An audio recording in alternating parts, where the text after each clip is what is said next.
स्वागत है आपका बी न्यूज़ नेशन में। मैं हूं आबिद हुसैन शेख।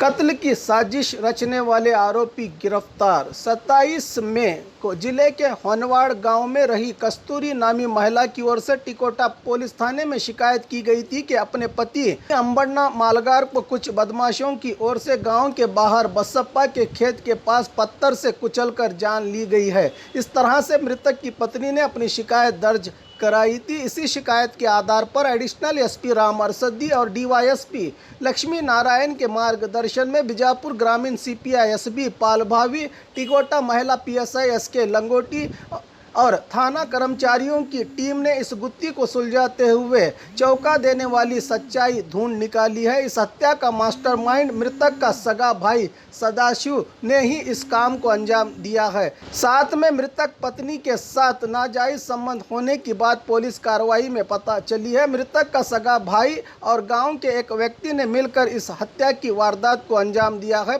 पत्नी सहित पुलिस ने इन 3 आरोपियों को गिरफ्तार कर लिया है। पुलिस अधिकारियों की इस कामयाबी पर एसपी अनुपम अग्रवाल ने बहुमान की घोषणा की है।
और खबरों के लिए देखते रहिए बी न्यूज़ नेशन।